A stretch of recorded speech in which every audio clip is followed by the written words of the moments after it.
Hello everyone, it's Wednesday on Your View. Welcome to the show. I am Murayo Afolabi Brown. As always, I have the ladies with me.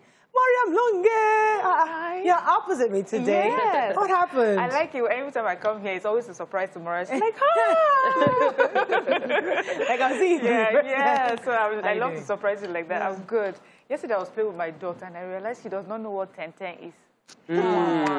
Oh. They don't know it. So what are they playing? What sort of games are children? What? Tabs, they play on their... No, but they play They're playing outside. Roblox, they're playing... Yes, that's. But when they're outside in school, in the playground, what are they playing? Swing. No, we had swings then. I just felt that no, I We're not have to make interacting. sure that I teach her. We started yesterday. She didn't get it, but I'm going to make Don't sure worry, that she I'll learns come it. and I was visit you. so good So when I was. because I was good at it. Nobody Me beat too. me at Nobody 10-10. beats me, so I'm like, Then I should pass we'll play this it so on. they catch it. Yes, That's we'll what play it so that they can see. I wasn't really good Did at you? it. Wait. I didn't. I'm I played it, of course. Oh, okay. I didn't really. Are you? Of course I Because did. an American child, you No, don't no, know. of course I did. I went to Corona now. We played 10-10. Okay.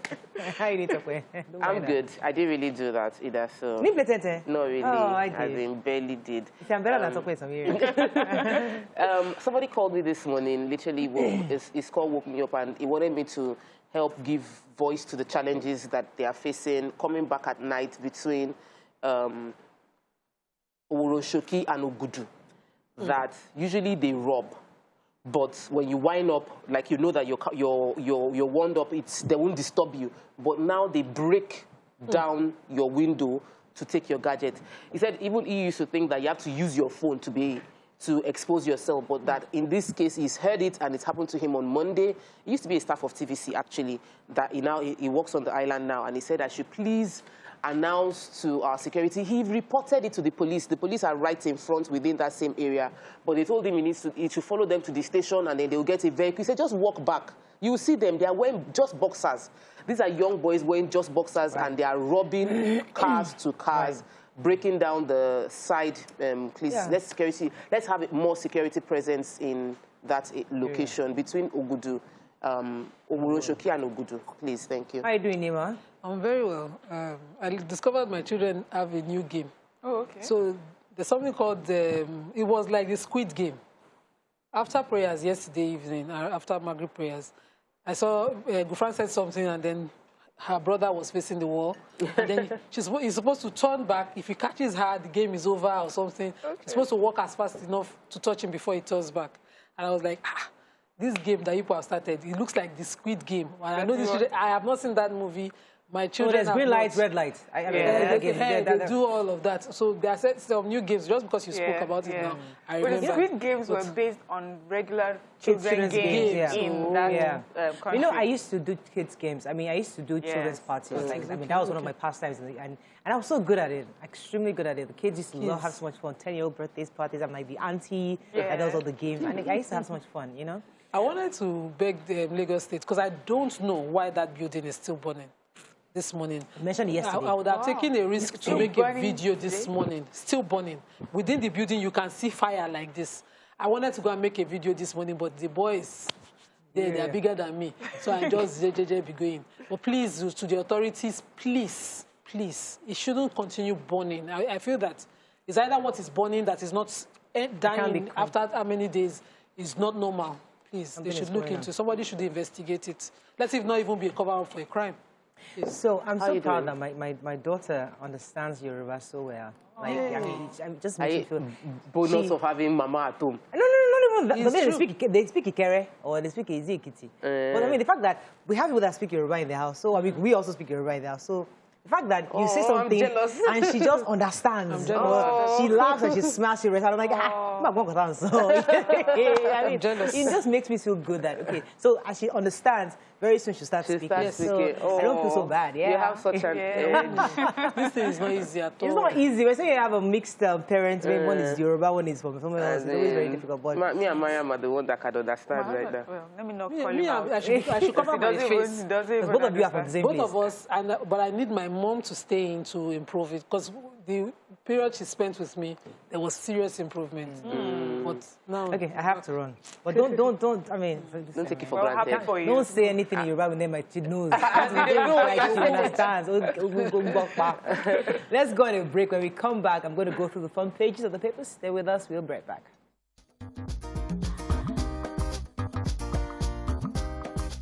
Stay tuned. Your View will be right back. Okay, let's start with the nation. Soludo is governor-elect. Proposed revenue sharing formula pits federal government against states. Direct primary governors' National Assembly clash. Government proposes death penalty for illegal gold miners. 7 policemen, Air Force chief grandson killed. Buhari in France for peace forum. And crude oil production drops to 1.52 barrels per day. Yeah. Okay. Major headline. Major headline. So, Professor Chukwuma Soludo has been declared governor-elect Anambra State. He won 112,229 votes. I thought the numbers generally were quite small, but you know, he won that, and he gave them gap. Gave gap well. Wide gap. Wide. So we know he was former CBN governor, and INEC said, having satisfied all the requirements that needed to be satisfied, he has been declared governor-elect. He also made a speech. First of all, he said 18 parties actually participated in this election. So well done to Governor-elect Professor Chukwuma Soludo. He also gave a speech where he says for him that his journey has been sort of a divine journey whose time has come. And he extended a hand of fellowship to all his other opponents and says, you know, there's room for contributions from everyone. He also remembered those who had lost their lives in the course of the elections, especially the 3 policemen who were shot by unknown gunmen. And, you know, very healthy speech, you know, that he made. So congratulations. Well, we're really optimistic. I mean, I'm happy that it seems like the people of Anambra's voice have been heard, and they've gotten the governor they want. This is a landslide. You can't even. I almost gave up. I was scared because of the courts. It was back to back in court for this.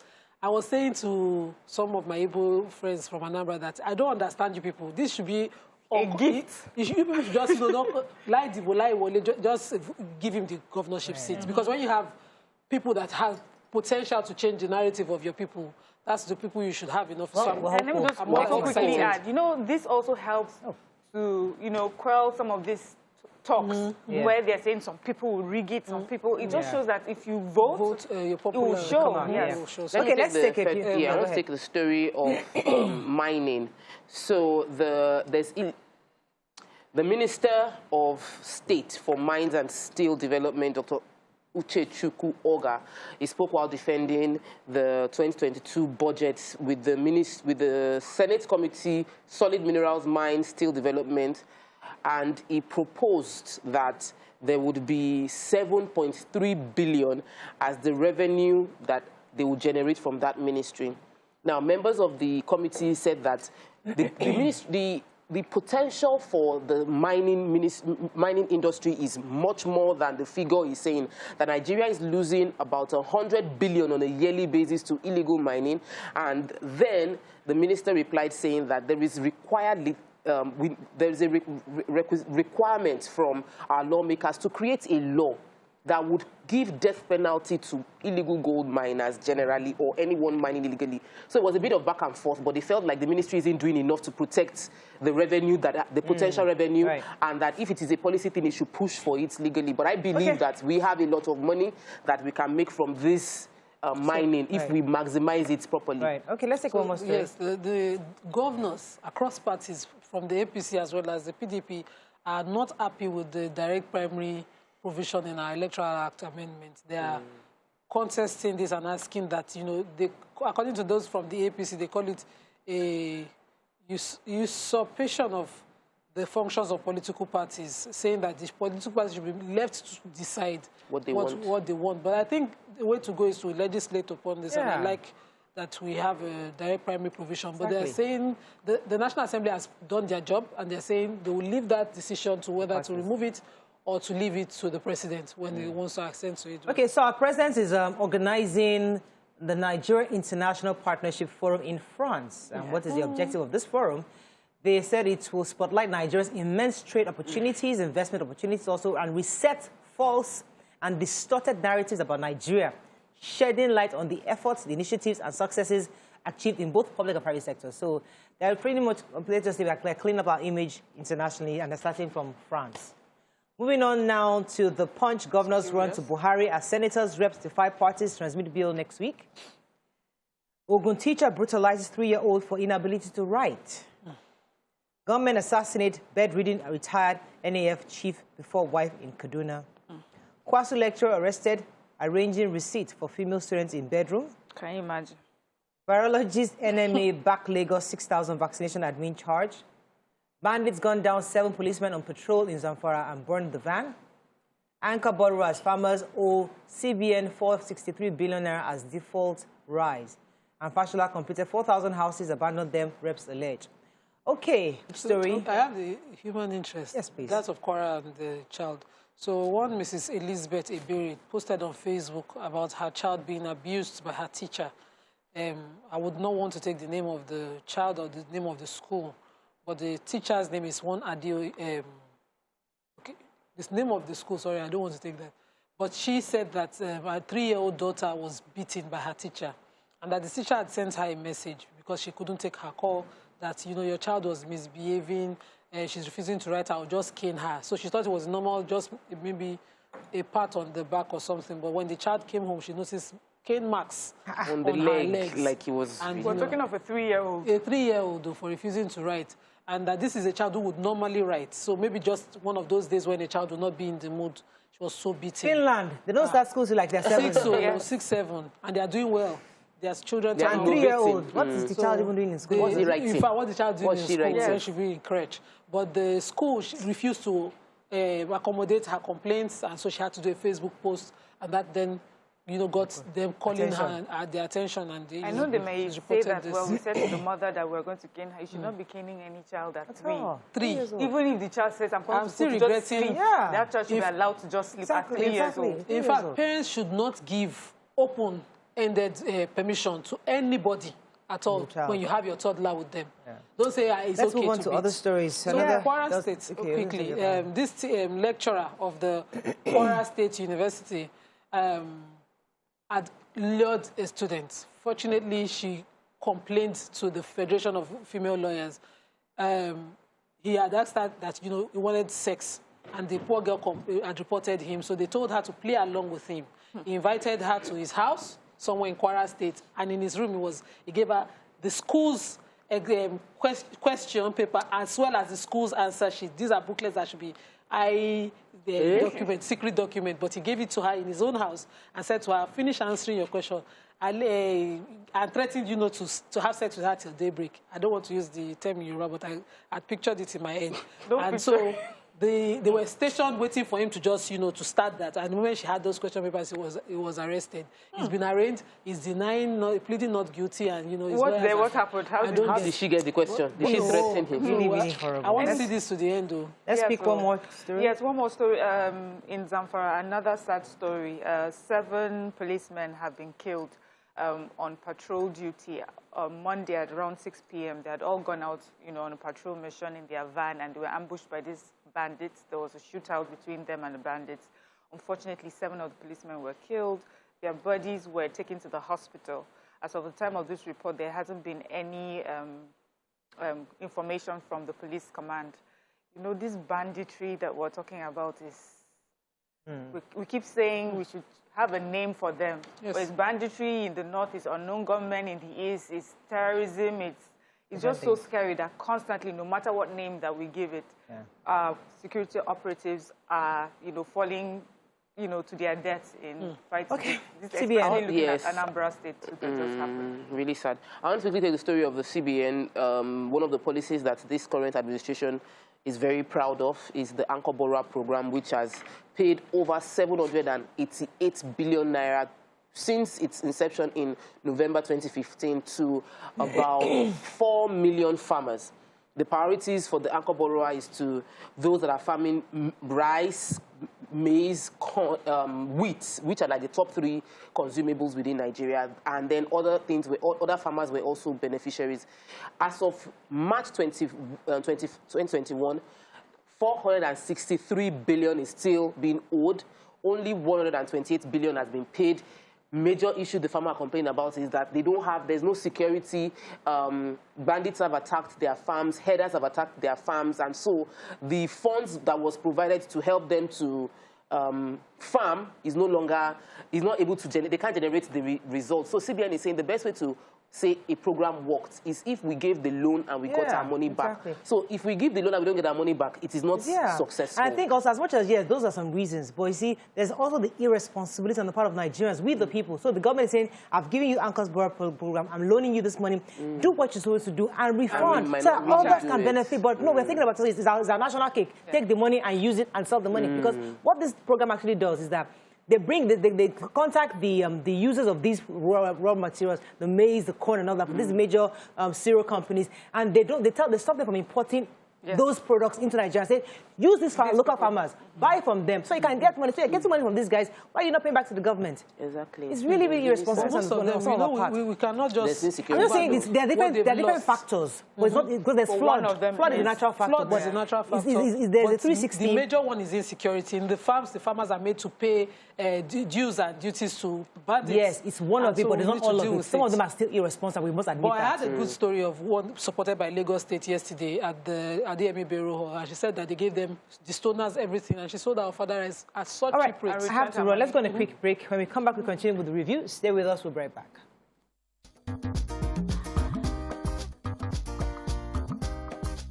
Stay tuned.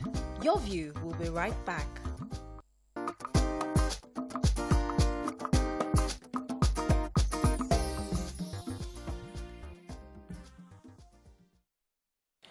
Thanks for staying with us. I was going to take another story, but I think we're moving on. Daily Sun. Senate indicts FCC, AGF, and police. Anambra fierce gun battle precedes victory dance. Murder of Super TV boss Chidi Mastra adjourned to November 11th. Buhari vows to end annual $2 billion wheat importation. 2023, Imams orders lobby for Middle Belt presidency. 20 billion naira bailout fund. Kogi Assembly threatens warrant of arrest against Bank MD. National Assembly PDP clash over direct primaries. And IPOB declares sit at home as Kanu appears in court today. Okay, Mariam, which story would you like to start with? Or? Okay, Tokwe took all the stories. I was actually going to take the story. Chidima's story. Go ahead. So the murdered Ataga's case, that man that was murdered by supposedly allegedly by her. So yesterday the matter came up before the courts, and one of the defense counsel's application to the court was that the evidences provided by the prosecutor from the state was not clear. They had inaudible audio, and the video was not clear, so he couldn't prepare his defense. This is not one of those kind of things that we should be hearing. This was supposedly, at the time when he broke, a neat case. But because of time, you will now be seeing that, prosecution will be failing at certain areas. Right. So they should please advance them the important and very clear evidences. Right. Let's find an end to this, follow it through. All right. So kidnapping that took place in follow-up to the kidnapping that took place, kidnappings that were taking place in Ekiti State, they've caught some people, and revelation came out about how one of the kidnappers said he made 1.4 million naira from 3 kidnapping, and another one, the one that made the headline, the real story is that if organizer mentioned how he was the one, he's a organizer, he was brought in, and he was the one identifying prime suspects for them, people they can kidnap. On one case, he got 550,000 naira because he identified a couple. The couple got kidnapped and they got paid 550. He identified a another woman, that the woman is a prime suspect, and got paid 100,000 for that kidnapping. So are these people that stopped to use him, and then he finds a way, he put something in their tire, they slow down? It could be any, they didn't say how he did it, but he was the one, he identified the couple and they got kidnapped. So it goes to the people. We are the ones, they cannot, people outside cannot kidnap somebody inside, isn't feeding them information.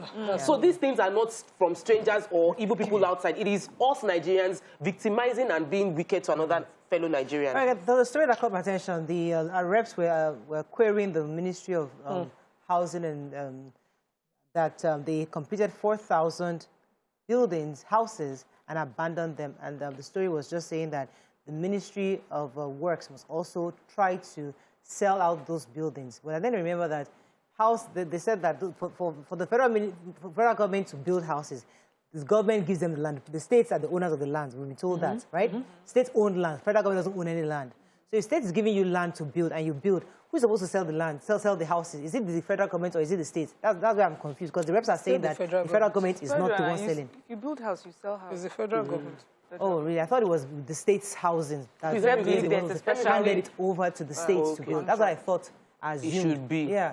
Let me make announcements for all the farmers that are looking for industries to move into. The government plans to ban wheat importation. Currently, Nigeria spends about $2 billion on wheat importation. And there is a process now to phase out wheat importation, which means any smart business person should start moving into that place. Speaking on behalf of the president, Governor Simon Lalong launched a new area called Wheat Seed Multiplication Farm in Kwali Bassa local government of Plateau State. And as much as the president is making this canvas for people to go into the farms, and especially for Plateau State where there are internal crises that is leading to people losing their produce that they farm for, can we also ensure that we're putting money into security as well, so that people don't put their money and then they lose their investment? All right. But this is a good place to go into. Vanguard, Anambra, it's Soludo, direct special investigation into whereabouts of missing Vanguard reporter, National Assembly tells IGP and others. New wage deal for police under Wise's federal government. Earned allowances, SANU, NASU begin 3-day strike. Ikoyi building collapse, drama as relatives fight over recovered bodies at IDH. APC to hold convention soon, kicks against forced direct primary option by National Assembly. An invasion of just other list residents, make investigation reports public, says Senate. Okay, which story are we taking? Third Mainland Bridge? Let's take the Ikoyi building. Go ahead. Okay, so, according to the Vanguard, yesterday there was a bit of confusion and almost like a fight at the IDH for where family members are trying to identify bodies recovered. According to them, that was stopped. They were able to stop that from happening. But somebody had identified the body. Another person then goes back and says, no, but that's my family member. It was a female body that was the cause of this argument. And now they've resolved to identifying bodies through DNA. So family members who came in from, maybe because some people are from their villages, they have relatives in Lagos that are not close family members. The DNAs, of course, will be too far to be matched. So they are asking that only close family members come to drop their blood samples for this matching of bodies so far recovered. Yeah. It's just, for me, traumatic to think of. So the Senate and the House of Reps yesterday has asked that, or mandated the Inspector General of Police to look into the disappearance of the reporter of Vanguard, Mr. Salem. It's been 3 weeks since he went missing on October 13. They said between 8 p.m. to 9 p.m., his phones just went off, and every form of communication with him since then has been it has not been possible. And so they're saying that this is someone that worked in the House of Reps, well-known, always reported with no biases, and that up till now they have no concrete story as to what has happened to him. And they're asking police and other security operatives to hasten the investigation towards, what could have happened to Salem. Okay. So the Minister for Police Affairs defending the budget for 2022 to the Joint National Assembly Committee on Police Affairs mentioned the fact that there is a new salary package for all police officers and men in the police force, saying that in response to the challenges of COVID-19, in response to the challenges that the police faced due to #EndSARS protests, that it has strained the officers, and now they are hoping that he was commenting that the new package is receiving positive attention, but until we have the new package implemented, we cannot celebrate yet. But I know that many police officers will be happy to see improvements in what their wages would be. Final paper, Nigerian Tribune. Let's find a story we've not taken. Third Mainland Bridge is safe and intact, says federal government. Osho Oshogbo's shrine gets $127,000 US grant. Excise duty, manufacturers to lose 1.9 trillion in 3 years. Roadside vulcanizer gives information on potential victims and kidnapper reveals. Pastor Dukoya loses wife to cancer 16 years after losing his first wife to plane crash. An attempt to kidnap lawmaker fails as government killed 2, injure others in Akwa Ibom. Yes, sir. So the Manufacturers Association of Nigeria have said that the introduction of the excise duty would cause many people or many of the businesses within that sector to struggle. It says that they would lose up to 1.9 trillion naira in revenue, sales, and of course the attendant impacts on jobs and supply chain businesses. It says it will shrink the sector's contributions to GDP. Government is likely to lose 197 billion naira in VAT because of this duty. On the other side, we have the Nigerian Customs Service. They're saying that for them this is a welcome idea. It will trigger revenue rise in excise duty. It would also cushion the effect of COVID-19 and all that has happened, in our economy, and reduce the reliance on import and oil duties as well. So quickly, policies. The Director of Press and Public Relations of the Federal Ministry of Works, Mrs. Boade Akinola, has responded to the rumor going around that the Third Mainland Bridge is not safe to drive on. That is there was a video that showed us that the she's responded that that's not true, that the bridge is very safe to drive on. Also, a non-profit agency, SIAC, some based in the U.S., has gotten $125,000 grant to help us in the digital documentation and preservation and possible restoration of the Busoyin Groove in the Osun Osogbo Shrine. So their job, of course, is to keep records of certain sites, as national and artifacts. And so they're trying to also help train people who are maintainers of these sites. That place is huge, and we're not milking it. I've seen some white-speaking Yoruba and all of that based on that. Exactly. There's so much focus on the shrine in Osogbo than from outside than from within. Sorry to cut you off. Back to the road matter. What we saw was a video where a reporter was showing the bump. Now, in this person's response, did she address what we saw, or she just told us it is fine, go keep driving? That's what they wrote in the it is because Nigerians must understand that we need explanation. Fixing that place. If I see that the bump, right? Explain to us what the bump means that it means that this happens and that's why this happened. But don't worry, it's safe. Don't just assume that it's safe. Just drive. And I'm seeing that divide. Of course, I'm going to. She has called the comment described as unfounded and false. It wasn't. That's what she's called. Oh, okay. It's a video. It was a video. I wanted to say that she said the Sports on report said that it's not true. Okay. There was a major loss yesterday to the family of Pastor Taiwo Dukoya, and our heart goes out to Pastor Taiwo Dukoya, the entire Fountain of Life, and it is so sad. It is really, really sad. We have to run, unfortunately. That's all we can take on Front Page Review. When we come back, move on to other topics. Stay with us. We'll be right back.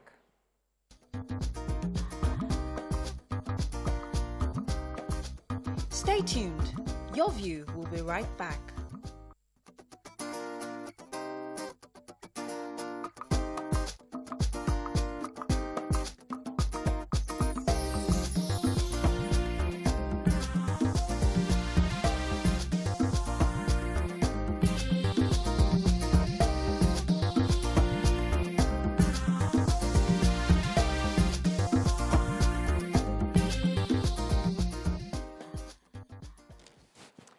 Thanks for staying with us. So a video went viral, I think a couple of days ago, about a woman allegedly trying to discipline somebody else's child, maybe like a teenager.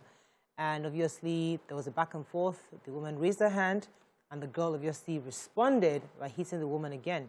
Of course, this video went viral. And it raises the question, how do you discipline somebody else's child?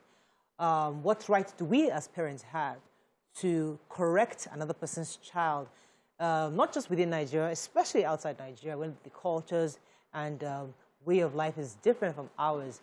What are your thoughts on this? Some of you have probably seen these videos. Others haven't. I'm not sure we can show it, but if we can, that'll be great. But if not, but the idea really is that how do you discipline someone else's child? You can call us on 081-270-53687, 091-390-76948. You can also send us messages on YouTube and Facebook. We'll be happy to read your messages. So this video went out, and everybody had different mixed feelings on, okay, what was right. We're first assuming that the young girl probably did something really bad, because for a woman to raise her voice to her that way, we're assuming she probably did something bad. So if we stay with that assumption, if a teenager does something wrong to you outside, not your child, what's the appropriate way to carry it out? Do you think that woman's way of shouting at her, yelling at her in public where everybody was looking at her, and then going ahead to raise a hand, was that the appropriate behavior? Let me start with you, Mary. I don't think it was the appropriate behavior the way it ended. But I feel now, using the assumption that she may have been correcting, I don't want to use discipline, because usually when we use discipline, we think that someone came, at least Nigerian context, someone came with a cane to whip you. But this seemed like a woman had corrected a young lady in front of her and said something about that's not the way to act in public. And I don't see anything wrong with an older person telling a younger person, whether the person is known to me or a stranger, that's not how to, young lady, that's not how to act in public. But I think it was the girl's response to her that degenerated, you know, into what almost became a physical fight. And I remember growing up, there were times where older people have said something to me, and in a bid to defend myself, I had raised my voice and shown how upset I was. And my mom, and even though I was right, my mom says, well, what you have done has countered whatever right you had in the first place, because you do not talk to an adult this way. There's a way you can still tell me how this adult did the wrong thing. So for me, what I saw there was just so totally wrong on the young girl's side. Now, there's also the part of Nigerian adults where we have this, where we think we're entitled to respect from everybody and anyone. So this is a new world that we need to navigate. It's okay to still be a Nigerian person and correct someone, but know that your correction may be looked at as overstepping your boundaries, but do your correction and move on. So don't think that you now have to take the extra step to beat someone or raise your hand at someone. And they, you know, the accents that were flying around, it looks like it was, you know, Oyinbo land, where they will handcuff you even for shouting at your own child. Yeah. So I think that we need to understand that it is not our right to expect to be respected back, but just do the right thing, correct the person, and move on. Your initial thoughts on this topic when you saw the video? Different angles to it. My first thought is, have we lost what it means to have good manners? You know, good manners from the side of you as an adult, and good manners from the child, in mutual respect from adult to child. I felt that the girl was very rude and did not use good manners. And because we know it was a foreign land, it was obviously a foreign land, but the woman felt like you are a black person, you know, like you probably an African. Because while in the US, I met a lady and I saw her name tag. I knew she was a Nigerian. So my response, my expectations of our conversation was different. I think that whenever we take our children to the Western world, we should understand that even the white people, across all race, there's something called good manners. Good manners is respect for adults, opening the doors for someone. You don't slam the door back on the person behind you. You greet people. You know, you're polite. These are good manners regardless of culture.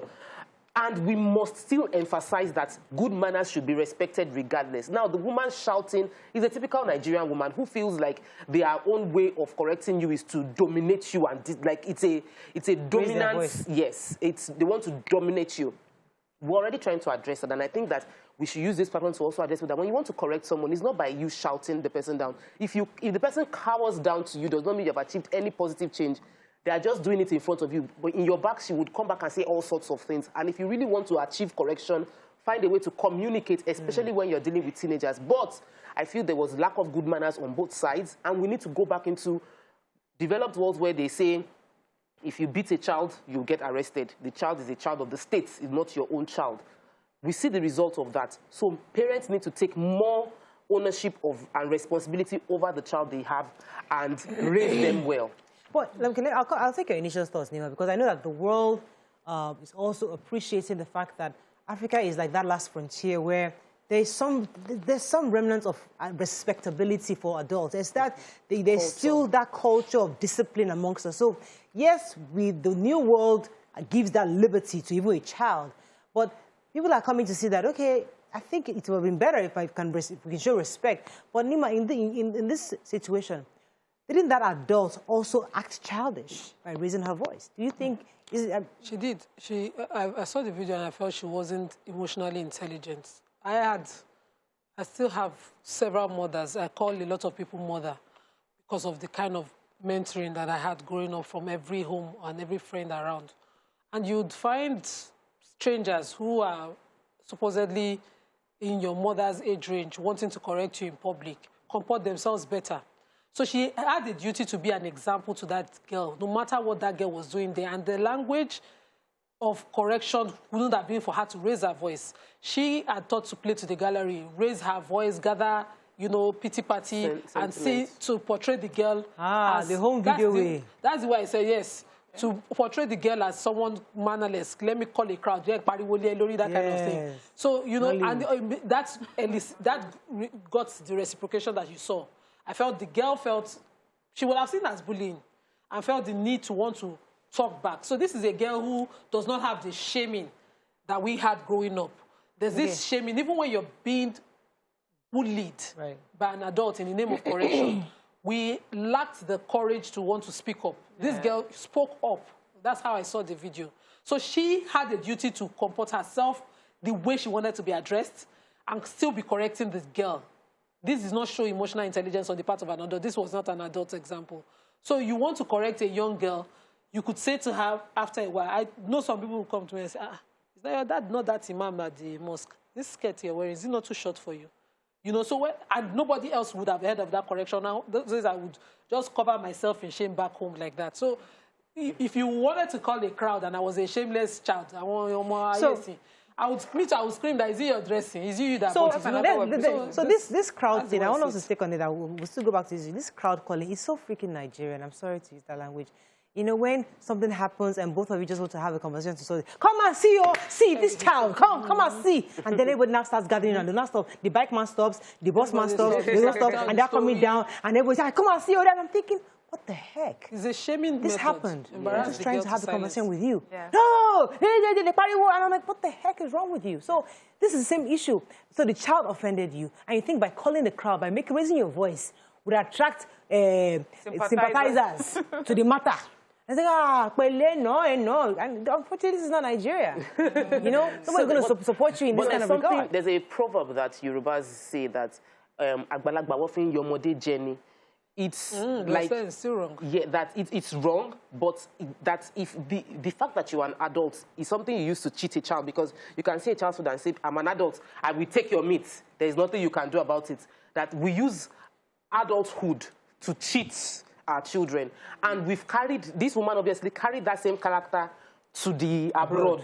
So the fact that you're an adult doesn't mean you should cheat the younger one, because that young person is an adult as well. And while I'm against her reaction, I feel her reaction shows bad manners, lack of culture. But that idea of us feeling like I'm an adult, even if I am a goat, you should respect an older person. Or even if you're cheating, wait, come back. Let me go on a quick break. Can we come back? Because I know of, taking us back to years now, I know of somebody who got her parents arrested. I mean, it happened in my presence. Stay with us, we'll be right back. Come on here.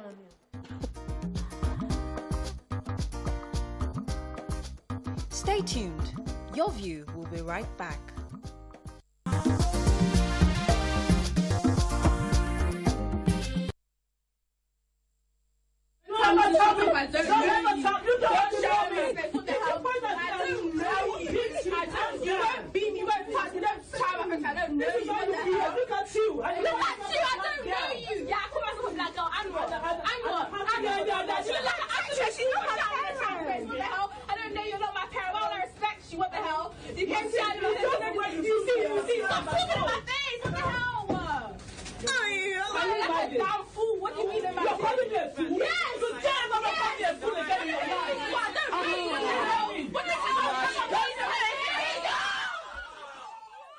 Nah, that was wrong. I mean, listen. Both were wrong. She called you a fool. Yeah, but it's wrong for a child to call you a fool. Absolutely. Why would you raise your hand on someone else's child? It's a trigger. You cannot be a Nigerian parent, Nigerian adult. Based on her age. Girl, calls you an adult. It triggers.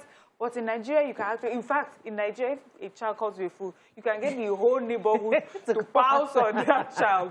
So it triggered her Nigerianness. But I think she would have, avoided what happened from the moment that girl turned around and started talking to her. She would have just walked away. I want us to focus on, do you have a right to raise your hand on someone else's child? No, of course not. Because, yes, she goofed, yes, she called you a fool. But it's someone else's child. Would you raise your hand? Somebody, your own child, listen now, your child is out there doing something, maybe she goofed. And somebody now raise your hand to hit your child. Okay, so let me put it this way. I believe a child should be corrected. Yeah. I don't believe a child should be beaten. You know, so the correction, that raising, you know, it's when we lose control of ourselves that we raise hands, that we use cane. It shows that we've lost control. So that woman was not behaving like an adult. She has lost control of herself. So she now can't raise hand and go friend, and this one could be quiet. So here is it. So for me, I would say that I would have, my first line would say raise hands, because let's find a way to, if a child is going wayward, you better do everything you can to bring, and I want, if you see my child doing something wrong, you better shout. If my child comes to your house and the child is taking something they shouldn't take, you correct the child. Correct my child, but don't raise your hand. I'm telling you guys now, my children should visit you. If they do anything wrong, correct them, but do not raise your hands at my child. I will not take it. But you can correct with words. You can correct with action. Exactly. I have had a friend who, she took my daughter and her daughter, they went out, and she had said to them, don't go outside till I come and pick you. And she found them playing in the rain, and they're supposed to go somewhere. She punished them, brought my daughter back home, and took her child back home. Like, you know, I'm very disappointed in both of you. And she told my daughter came home sad. I'm so disappointed in both of you. I said you should stay here, and you both went out in the rain. And she called me and said, I'm not taking them there anymore because they did not listen to me.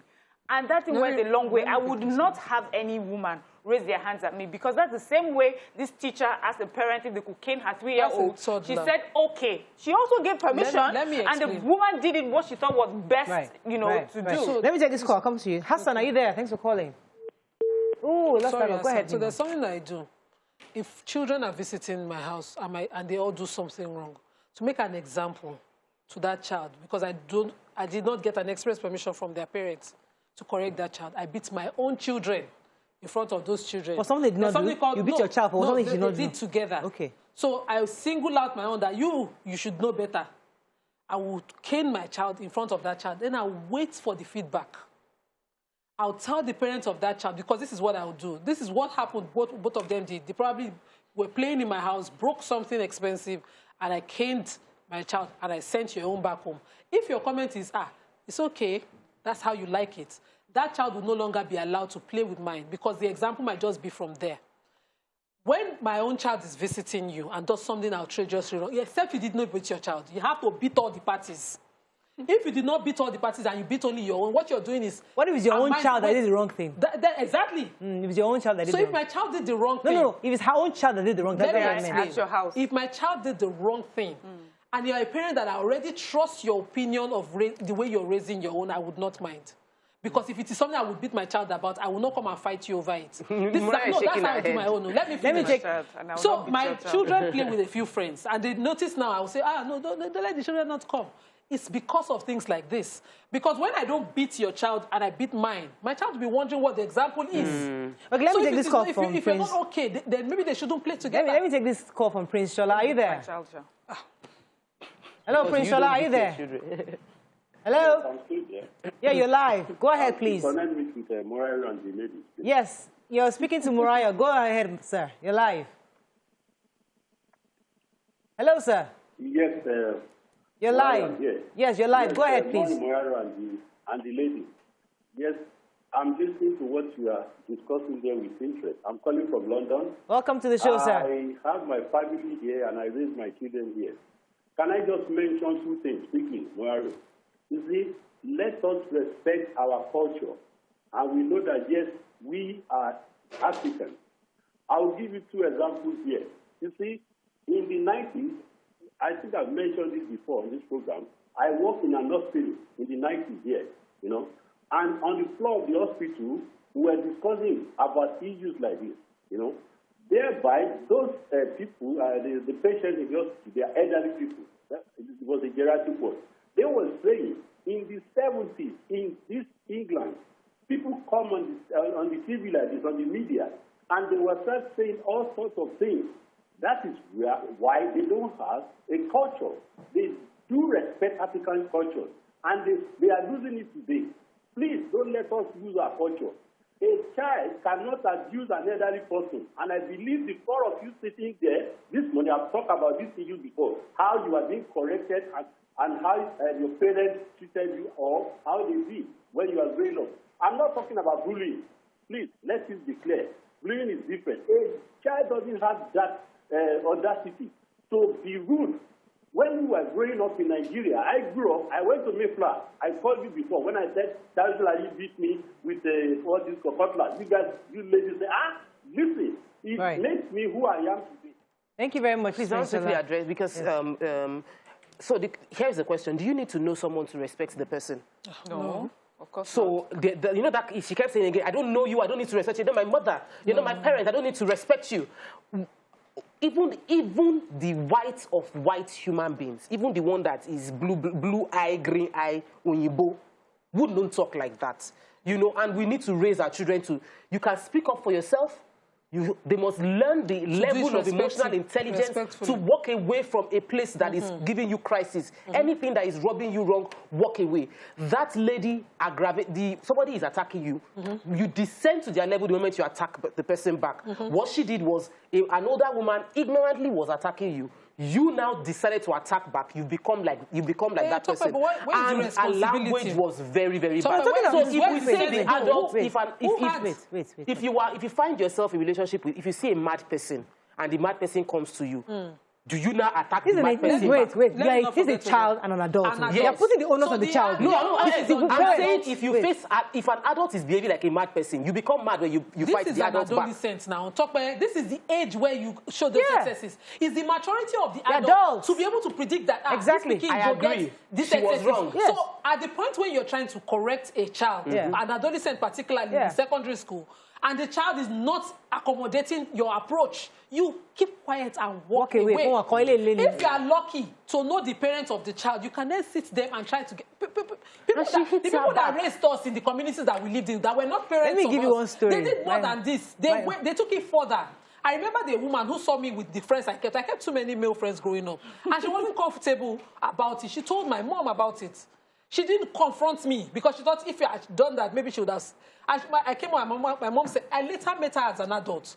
With the way she said her name, I remember the name of the person my mother quoted as saying I was keeping those friends. And immediately I agreed. Till today, I stop every day to greet her because she lives in my neighborhood now.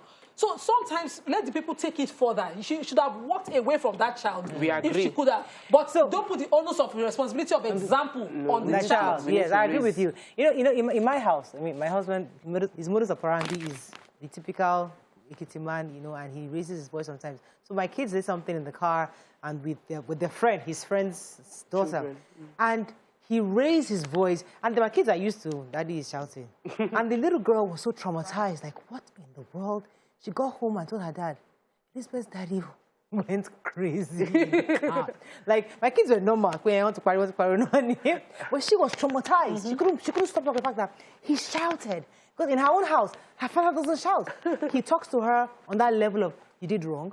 This is what you did. And they have that conversation. But in my house, it is, you did wrong. The whole house is shaking. So knowing that the way you raise your child, yourself, your own way of raising children is different from the next person. It is not your own responsibility to raise another person's child the way you raise yours. So my child comes to your house, and your way is to beat my child because I did wrong. In my own house, I don't beat my child. So you have no right to use your own standard for my own child. And that's what you have. So report what my child did to me, and I will now use my own standard to correct that child. Yes, and apart from that, there's also a normal standard for all human beings. The first thing, even before you raise your hand, you talk about it, right? So we're saying that, we're not saying do not correct that child. We're just saying do not take it to the level where you're not hitting the child. So I would be very upset if I hear that the first thing you did, oh, you did this, and pow! That wasn't what happened. No, listen to what I'm saying. And it's not, I was talking to this person, and then it escalated. There's a difference. So my child has come to your house and she's done something wrong. I would like to hear that. You know what will even happen with my children? Before you tell me, when they get home, they will say, this is what I did. And Gufran's mommy punished me by this. You know? But if you hit them, they'll not even tell you what they did. I went to Gufran's mommy's house and she just beat me. You know? So tell them what they have done. Well, that's how I've raised my child. Tell them what they have done and tell them why you're punishing them. And then you tell me as well, and then I'll enforce, further punishment. But by the time you hit my child, then we're not having a conversation about what that child did, but how you hit my child. Okay, let me go on a quick break. We're going to come back. We're going to take some calls and messages. I want to hear from Nigerians on this. Stay with us. We'll be right back.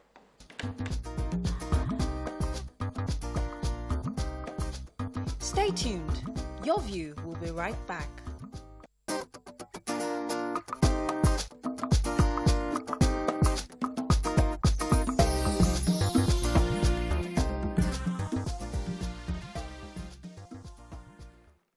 Thanks for staying with us. So we're still on this matter of how to discipline someone else's child. So we've moved away from the video a bit and now talk about our own experiences, what we think is the right approach, especially when your children go to someone else's house and they do something wrong. What's the best approach in how to discipline someone else's child? I have Tolu on the phone here from Ogba. Good morning, Tolu. Are you there? Hello, Tolu. Hello, Tolu. Are you there? Okay, I don't think we have that. So we have Let's take a few messages. Let me read. Sam Olu says, kids abroad are raised to challenge any form of abuse or oppressive behavior that is common in Africa. So if you believe you are an African parent and you think you deserve respect and can correct any child in public by raising your voice or hand against him or her, they will treat you up.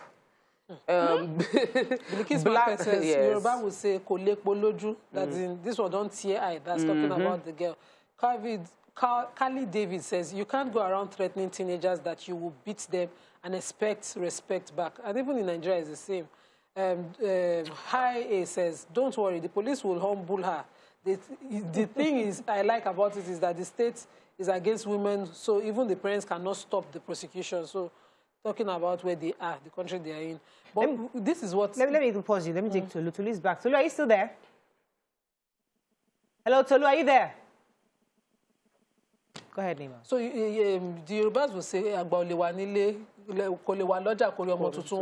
so it means that in a public place, there's always an adult guiding. Custodians of the culture. Custodians of, not even just culture, of right behavior and morals, as someone to correct all the time. So this is how I see it. If I must keep your child, you must be comfortable around me and around how I treat my own children, or if I don't have children, about me, something that you know. You don't just take your child up and give to a stranger that you know you're not comfortable about their form of parenting.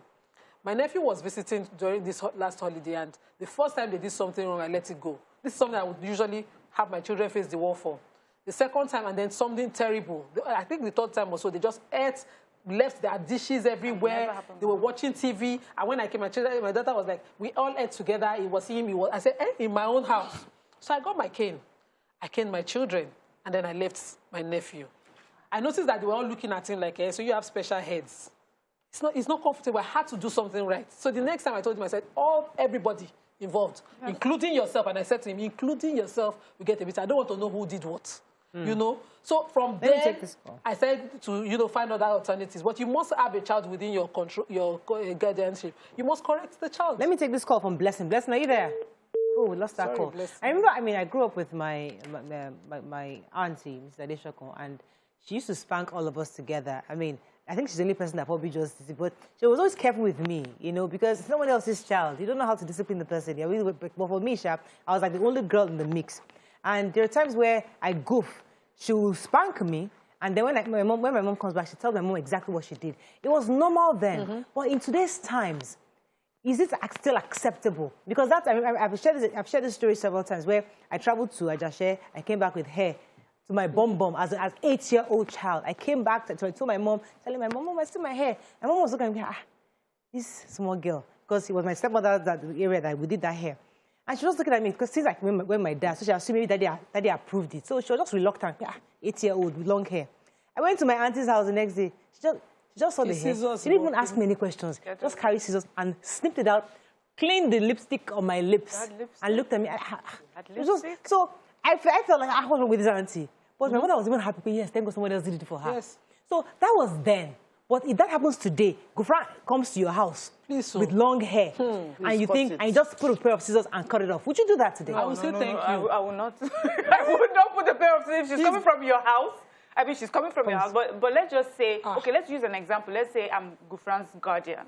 So I know I have permission to sort of help her where she's not there. Let's say like in secondary school, because sometimes our children go off to the hostels and then they stay with guardians. Of course, I'll cut the hair off because I'll do the same for my daughter. Yes. I remember growing up when we would use lipstick.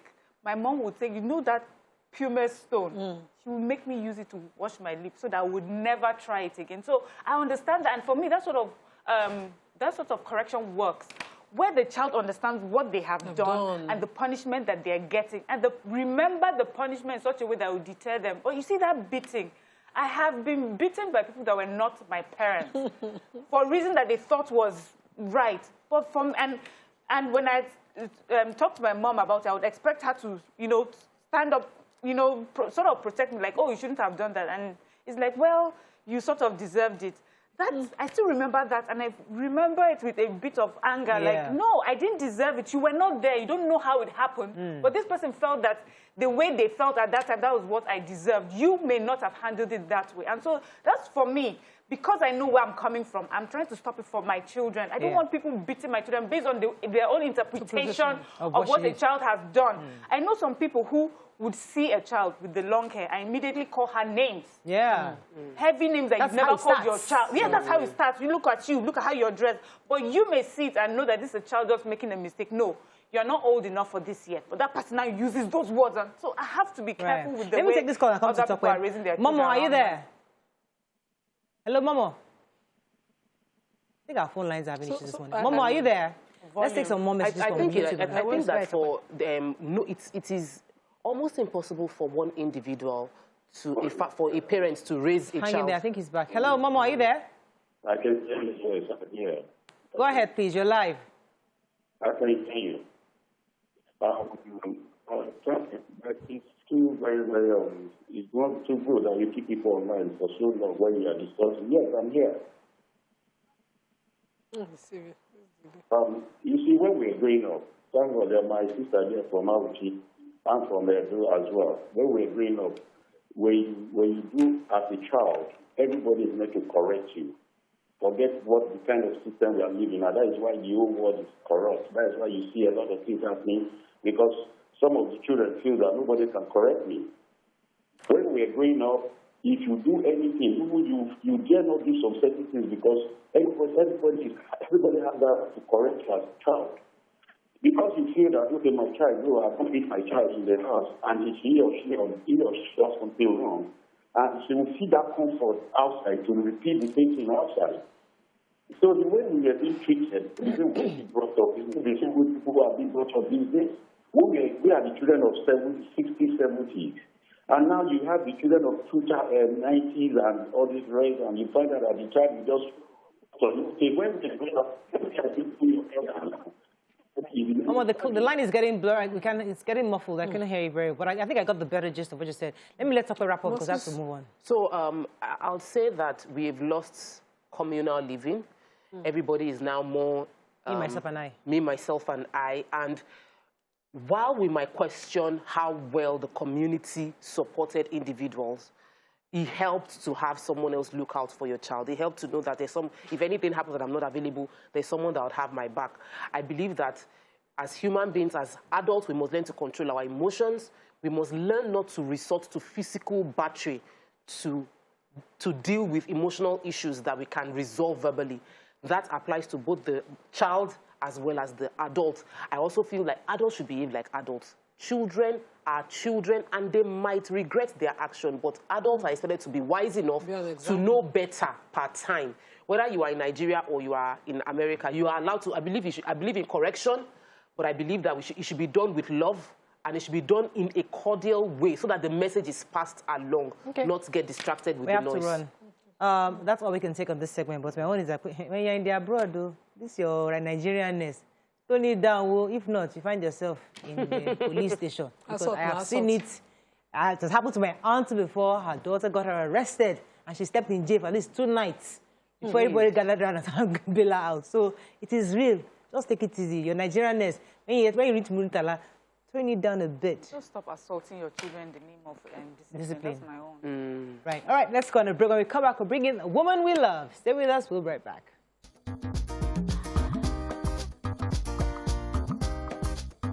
Stay tuned. Your View will be right back.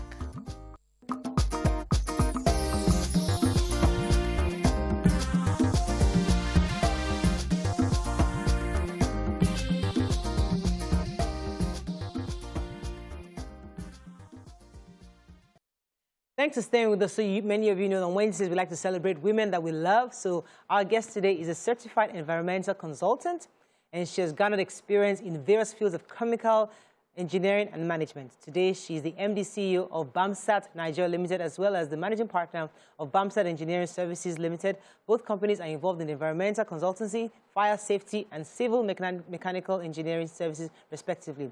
Welcome with us, Engineer Margaret Aino Oguntala.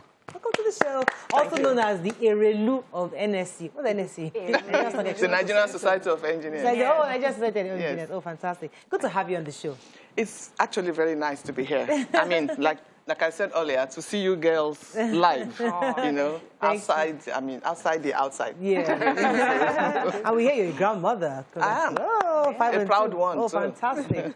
Right, so before you came in, we're talking about disciplining children. I'd like to hear your thoughts on before we go into your career and what you've done. Like, would you allow somebody else discipline your child? And how far would you let that person go in correcting your child?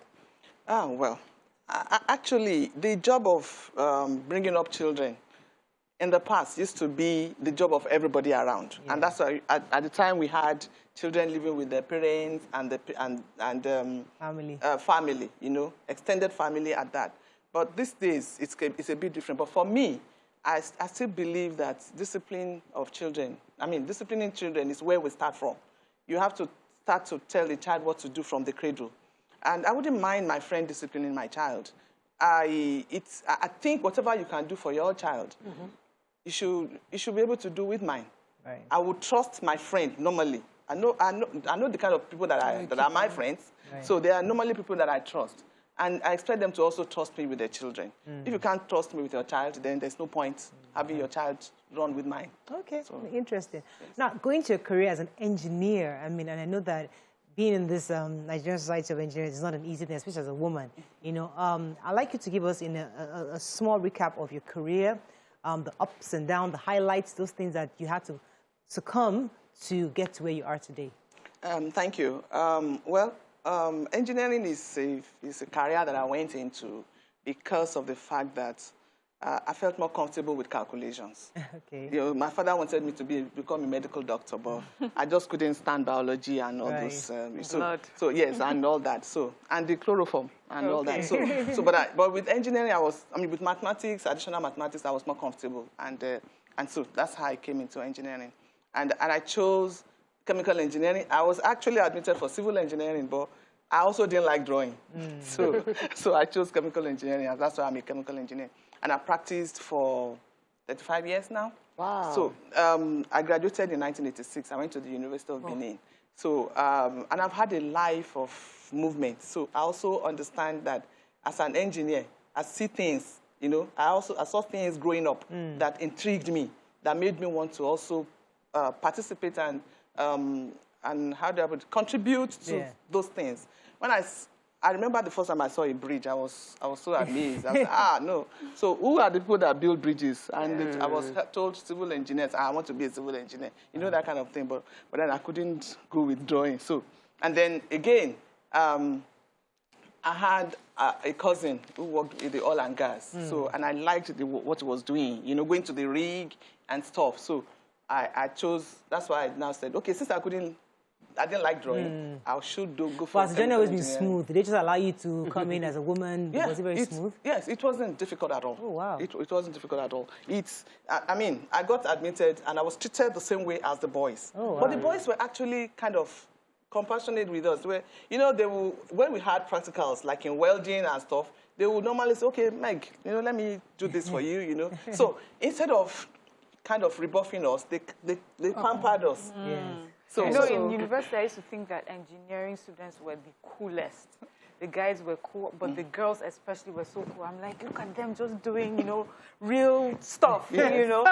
But I also know that at the time, well, even, you know, your time much earlier than mine, we didn't have so many female engineering students. Yes. So I'm wondering, during your time, Is it a situation of we used to have a lot more then, but over a period it reduced, or that you're seeing more women going into engineering? And how would you say that you being an engineer has helped other women to pursue engineering? Okay, thank you. Well, in my days, there weren't so many girls.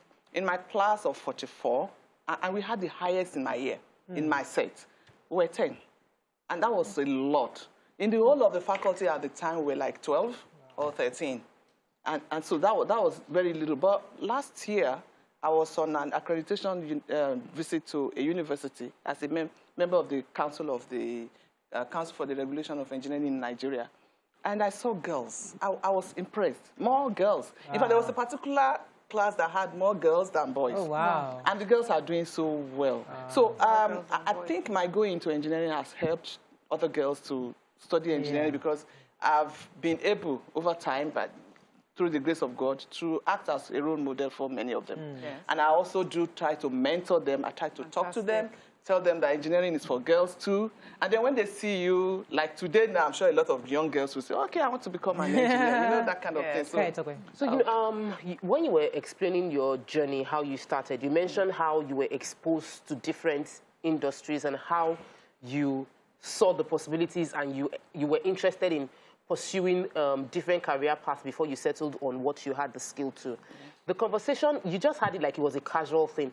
Many people don't have that same thoughts when they are considering what to do in school. It's not based on, I met this engineer. How would you think your exposure to engineers early in life influenced you following that path? And how can we increase more exposure like that to encourage people to go into STEM? Okay, yes, thank you. I like the STEM that you have brought into it. Well, like I said earlier, seeing engineers helped my decision. And having one or two in the family, particularly those who were, and many of them were doing well. I mean, these days they say engineers are not doing well, but really, the engineer is trained by training. He's trained to do well because he can do a lot of things. So what we need to do now, and we have been doing a lot of that, especially the Association of Professional Women Engineers of Nigeria, we take the campaign from primary school, encouraging them, telling them that engineering is a thing of the mind. I mean, it's a career that has to do with the brain. You know, it's your intellect. It's not physical. It's not as physical as some may want to look at it. It's just what you can do with your brain, you know, and all of that. So we go to primary schools, secondary schools, do career talk, try to encourage them and bring more girls into STEM. Fantastic. Go ahead, Nima. Okay, so there's a comment for you on YouTube. Gania Ayo says, I remember her daughter and I were mates in QC.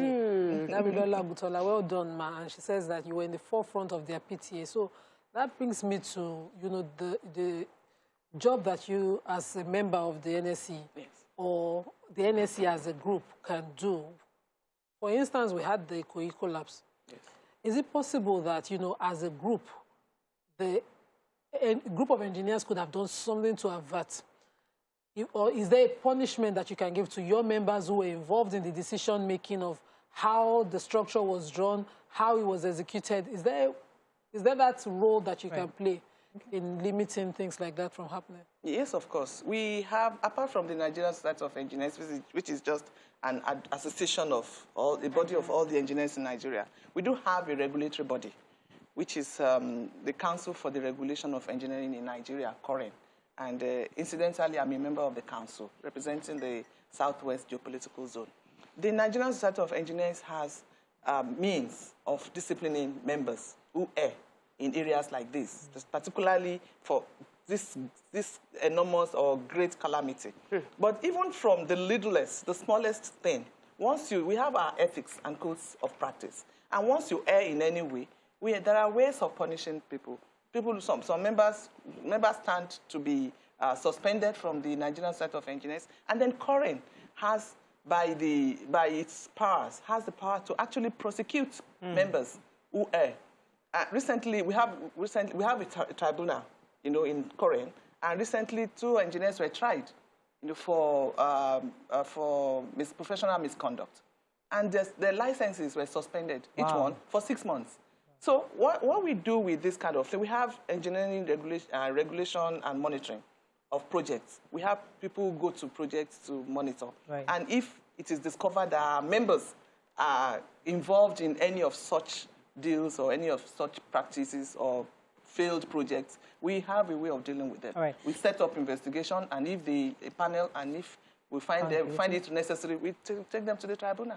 All right, let me go on a quick break. When we come back, we continue this conversation. Stay with us. We'll be right back. Are you okay? Woman?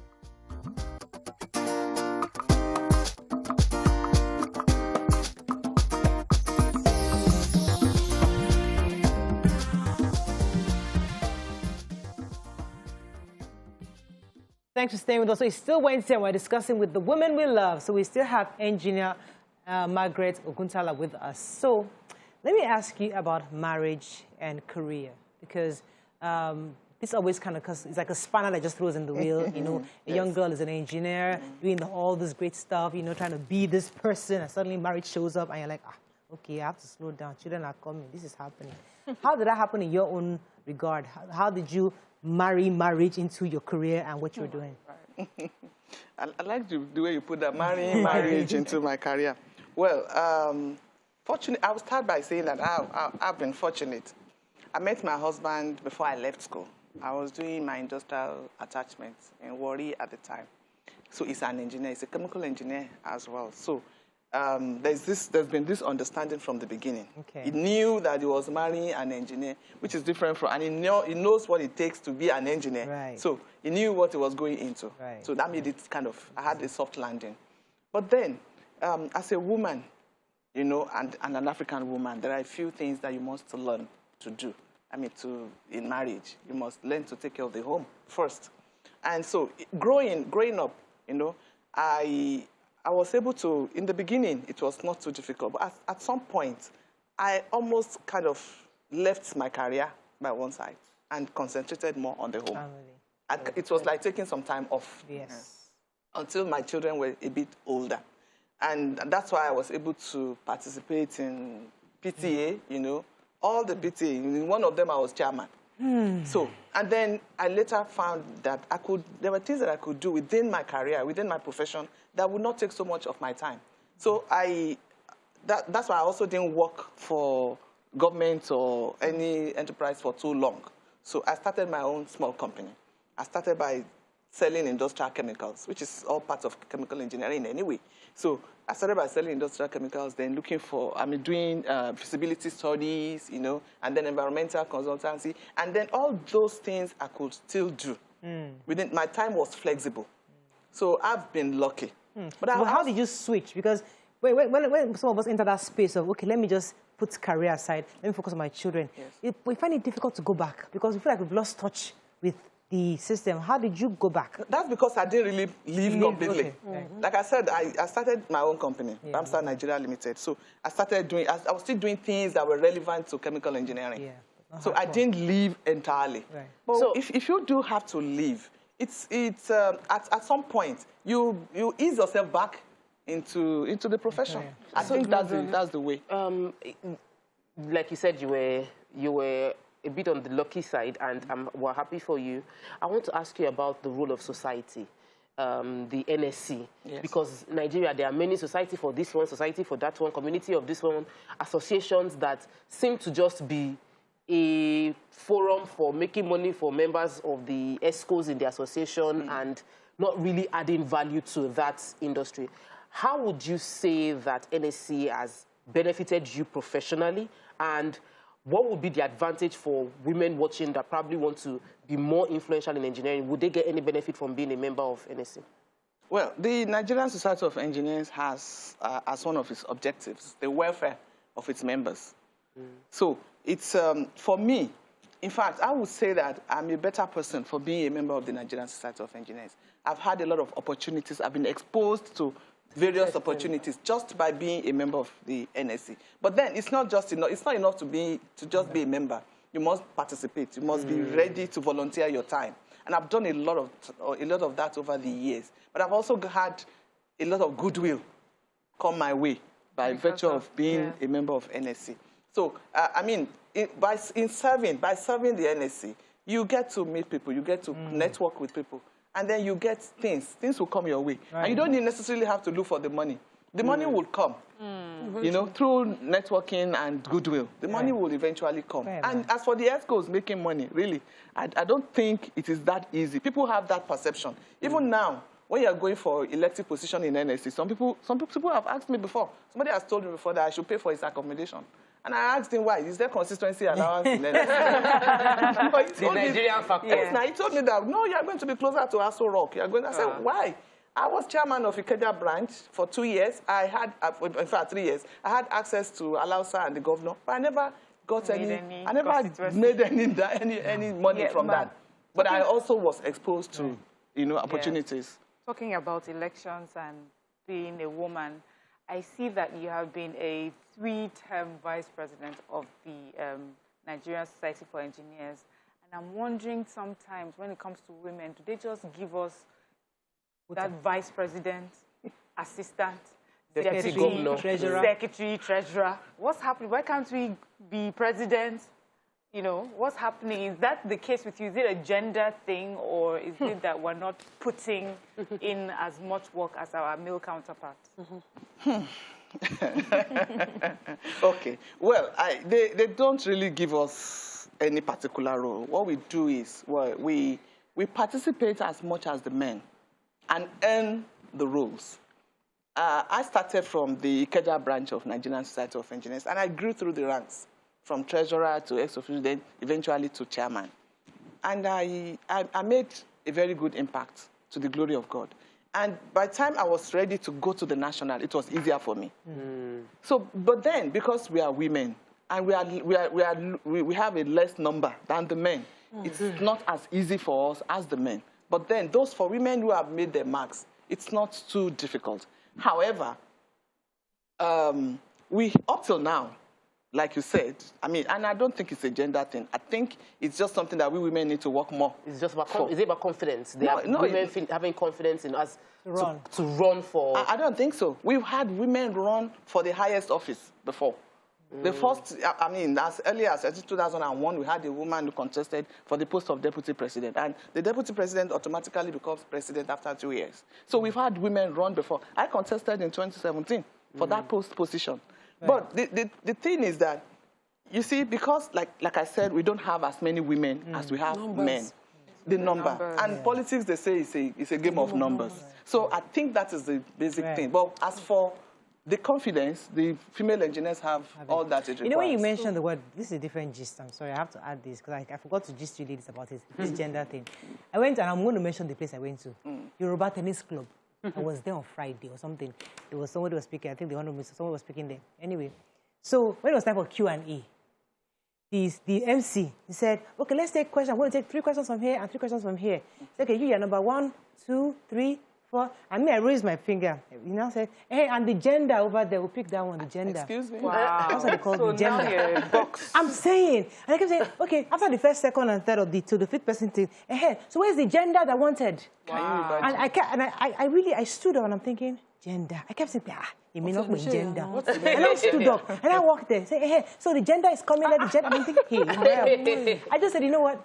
No, thank you. I just went right back to say, you can't just call me gender. I mean, I mentioned I'm calling them, I'm not calling them out.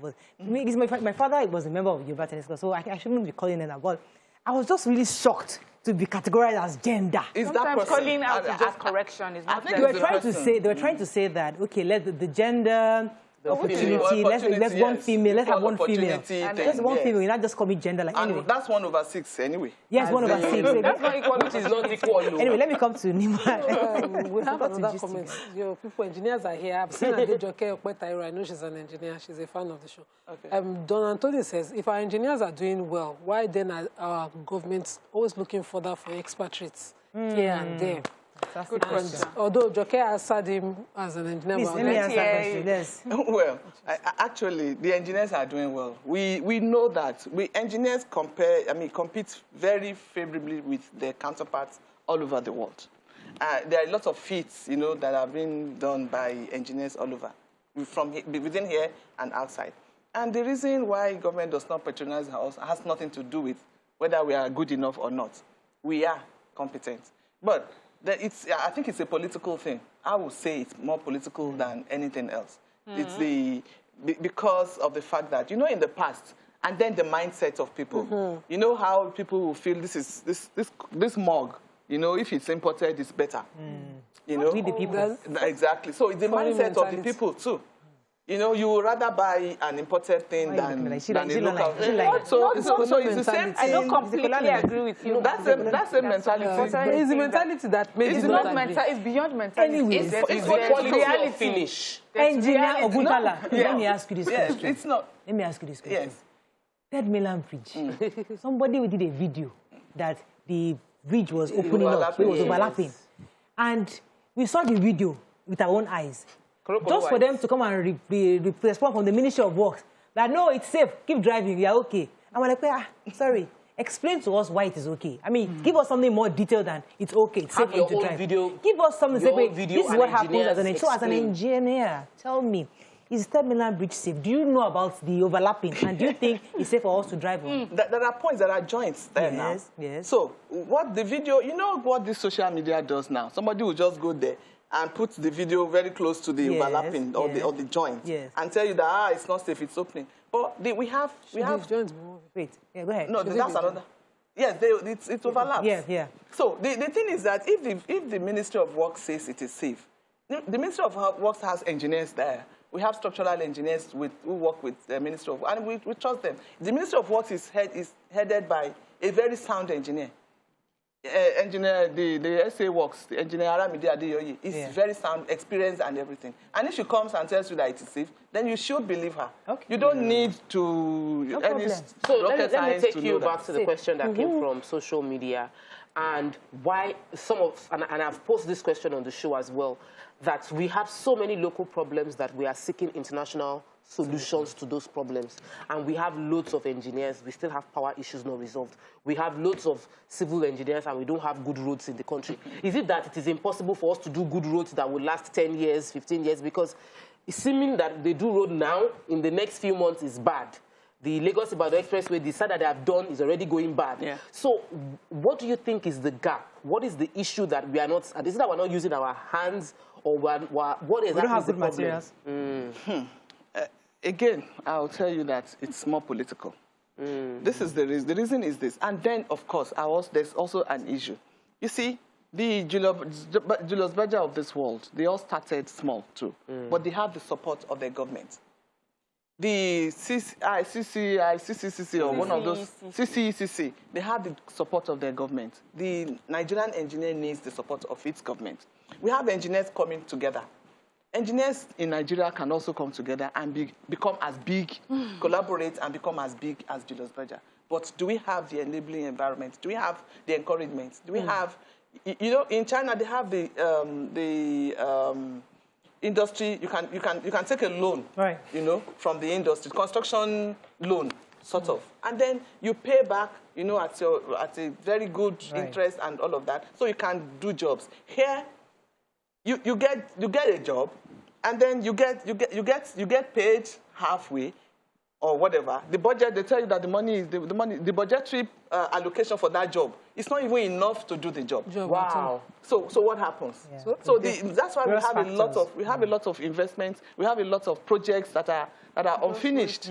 We have a lot of white elephant projects, as we put them, because they don't make enough. Let me take a few questions for you, because we have to wrap up soon. Raymond Olaoluwa says, hello, ma, what is NSC's plan on monitoring of engineering company procedures in recruiting and training graduate engineers? Because most indigenous engineering companies only recruit fresh graduates and assign projects to them without training them on their code of conduct. Wow.